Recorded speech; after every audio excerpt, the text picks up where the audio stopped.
For most of us, we have a set game type that we enjoy, whether that be conquest, whether that be puzzling in nature, whether that be party games. No matter what, we all have preferences in the games that our group prefers. Sometimes you might find that if you try games outside of your remit, outside of what you normally enjoy, that you might find titles that surprise you, that are brilliant, that really stand out. And even games that you thought were never going to be good for you, that you were never going to enjoy, actually turn out to be the complete opposite end of the spectrum, and you absolutely love them. So today we're just discussing really when games surprise you and you didn't expect them to. And I've had this happen to me numerous times where I've played a title where I've had zero interest in them, and I've been quite enthralled. I've been quite entertained by the game itself. So much so that even in some instances, I've actually bought the game and added it to my collection. So games can surprise you. Trying games that ordinarily you would say no to or not even try can actually bring you to something that's really exceptional. And so today I'm going to go through some examples. I'll tell you a few where this has been the case for me. Yeah, it's just a general chit chat about this. I think people sometimes need to be willing to try games they ordinarily wouldn't, because you might find something that really impresses you. Something that you would never have even entertained in the first place. Yeah, let's start with some prime examples. Many a time we see games on sale and they look like good prices, and normally there's reasoning behind that. Maybe they are very bad titles and they're on cheap. For the most part, it's normally a negative if you see a title heavily reduced, but I've picked some up in sales before. And one that springs to mind is called Museum Rush. Now, it's not a game that I'm going to tell everybody to go and buy, but it's one that surprised me. I got it very cheap. I think I got it under £10 in a sale, and we really enjoyed it. You're just going in stealing from the museum, and you've got to do it as quickly as possible. It's a really entertaining theme. Really like it. And the game was actually pretty good. It really impressed me. And I had zero expectations for it because obviously it was in a sale. I got it cheap. I'd never even heard of it before. It had no reputation. I just had very little in the way of expectations. But the game delivered and it was enjoyable. And as a result, it's now in my collection and it's staying for the time being. Now, some of you might be stating the obvious. Well, you picked it up in a sale, so you're going to be a lot more lenient, a lot more forgiving of the game because you got it cheap. If you'd have paid full price, would you have still felt the same way? For me, I think Museum Rush is a good game. I have paid full price for some games that were absolutely abysmal, and I had to get rid of them. First one that springs to mind is the exit game, the beach one. I really could not stand that game. It had to go straight away. So there is instances where your opinion might be changed because you got the game at a cheaper price than standard retail. But I don't feel like my opinion of the game would have changed even if I'd have paid full price. So another good example is one that I don't own. And it was one that I would never have bought, but one of my family picked it up. And the game is called Bad Bones. And in Bad Bones, you are defending your castle from sieging skeletons that march in from all directions. You'll be placing traps and things to redirect them or eliminate the skeletons as they attack. And you'll be rushing around trying to defend your castle. It's a brilliant idea, concept. Everything would speak to me. But I would never have probably picked the game up based on the cover. Now, it's a nice cover. There's nothing wrong with it. It's very minimalistic, a lot of white space. But I would have overlooked this game. I would never have picked it up. I was fortunate enough to play it because one of my family got it, and it is an excellent game. I love it. I think it's brilliant. Now, I haven't bought a copy for myself, but it's definitely one I'm tempted to. And I look forward to playing this game over and over again. If we'd have just gone off of my personal first impressions, then obviously we would never have tried it. Another one that I've mentioned in another video before is called Booty to the Clever Goat That Spoils. Now, this is an awful cover.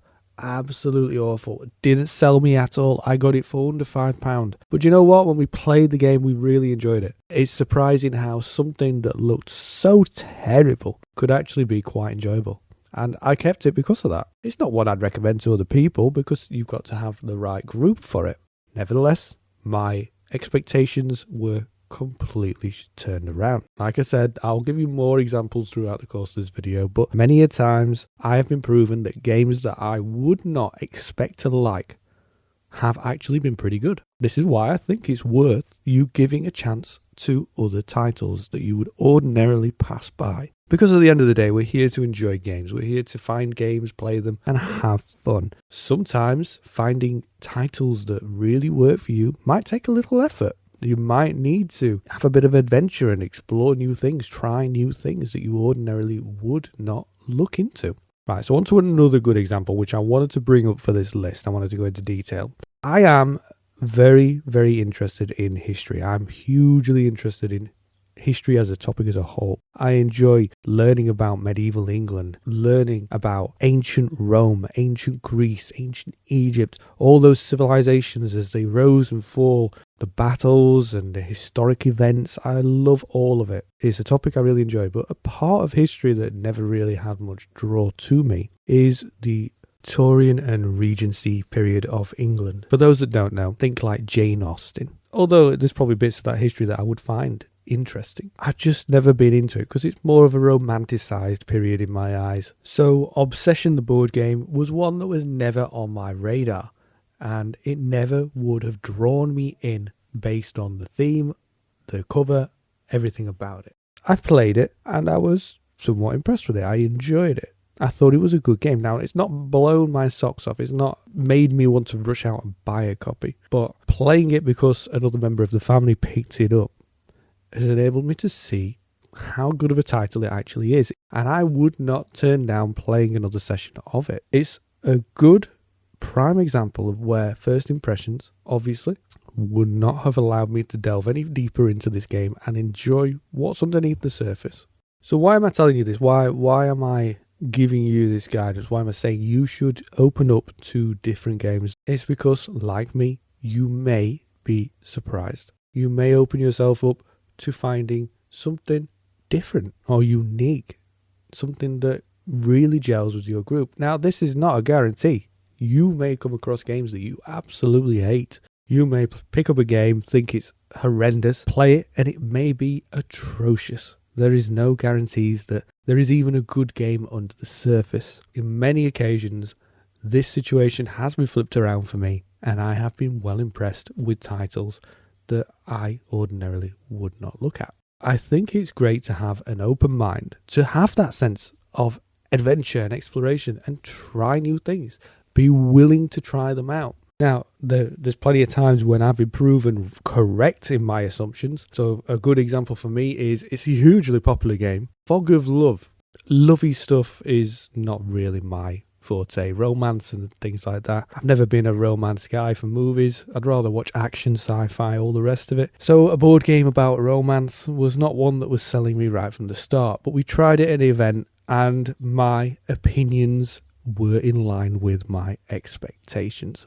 I did not enjoy it. I thought it was a good game. It was okay, but I wasn't enthralled enough to want to ever play it again. So there is going to be circumstances around which your opinions of the game are in line with your initial expectations. You're not going to have your opinion changed when you play the title. Is it worth persevering through trying some games you might not like to find ones that you do? And from my personal experience, it absolutely is worth it. Another one that I had zero expectations for, which seemed way too simple to me, was a game called Canvas. And it's about putting together cards, meshing and blending cards together to create paintings that fulfill different conditions. It is a great game and one that I think will be perfect for people to work their way into the hobby with. It's definitely a gateway game in my opinion. Although I'm into painting, I didn't feel like that game was going to be up to much for my group. I thought it was going to be too simple. I didn't think there was going to be much enjoyment in it. But I decided to take the plunge and I supported it in the second campaign. After looking into it more, seeing what reviews were like, learning more about it, it's gone down so well with the group. Everybody enjoyed it a lot. Definitely a title where my initial skepticism was unfounded, and it was a great title. And if I'd have got it sooner, we could have enjoyed it more. But what I'm going to be talking about today, guys, is not just the game as a whole. It's going to be all the different aspects of it. What if you don't like the artistic style of the game, and because of that you don't want to try it? Yeah, maybe it's a style of art that does not speak to you, looks hideous, doesn't look great. Well, for me, I was completely off-put by Cockroach Poker's ridiculously childish art. But do you know what? That game is hilarious and it's fun for my group. We love it. The artistic style, although it did not gel with me at all, it absolutely has grown on me. The gameplay is so much fun that the art is completely forgiven. Maybe you don't like the mechanisms themselves. For me, I am a huge fan of the Dead by Daylight game series. When they announced a board game adaptation of it, I was excited, but I was very hesitant and very off-put by the simplistic movement mechanics within that game. But I took the plunge. I decided to get the game, and do you know what? It has absolutely grown on me. Although I enjoyed the licensed games can sometimes be a risk. It was a gamble from my side when I initially backed it. But the movement mechanics within it are really good. I enjoy them a lot. You're playing the cards that match the different routes, so it's a bit puzzly, it's a bit thinky. It's a great system, and it's one that's grown on me, one that I would ordinarily have overlooked. What about entire categories that you would not try? So for me, dexterity games where you are stacking things at the table. Now, obviously, I enjoyed Jenga, the classic, but I didn't really see much potential there in that line of games, that area of the hobby space. But then I played Catch the Moon, and I had zero expectations for that. I can't remember when or where I bought that game. I didn't think it was going to be very good. I thought it was just going to be a silly 5-minute game and then get rid of it. But it actually really blew us away, and we had so much fun with it. Everybody enjoys playing it. I've not met anybody who doesn't like this game. And all you're doing is stacking these ladders and hoping not to cause a collapse. And it's fun. It's enjoyable. And this is a category that we have now tried more of because of our test run into this space. We now have Men at Work, which we think is phenomenal. Maki Stack. Tinderblox is one I think my family's got recently, and loads of little games. We would never have tried any of these titles had Catch the Moon not got my attention. Whatever the aspect of games is that turns you off of them, whether it be something minor, maybe a mechanism within it, whether it be something major, maybe just the entire box's outward appearance, they can surprise you. And that's the important thing. They can. You can find bad games. That's part of the board game adventure. That's part of us trying new things and looking into these games. You're going to come across games that you think are terrible. You're going to find games that are lauded to the rooftops by everybody else, and you're going to play them and you're absolutely going to hate them. But if you don't have a bit of adventurous spirit and try different things, then I think you're going to miss out on a lot of potential out there for you and your group to have fun and find titles that really are good. And I think we can bring it to a close there, because it's just me talking through my experiences, giving you my personal take, which is that I think you should be willing to try things normally outside your gaming group's favorite types of games. I think you should be willing to try different things. Now, you don't have to. You can stick to what you love. Maybe you've already tried this and it didn't work for you. That's fine. But from my experience, I know that following this essentially mindset has led me to new things and great titles along the way. I hope you've enjoyed this little chat. I hope it's been interesting, and I look forward to hearing your comments down below. Let me know, do you agree with me? Do you disagree? Have you had any experiences where you've been off-put by a game, you played it and you really liked it? Or is it the opposite? Are your instincts always correct? It'd be interesting to see what other people say, and we can have a little discussion about it. Other than that, I hope you've enjoyed today's video. Please hit the like, hit the subscribe, and I'll see you all next time.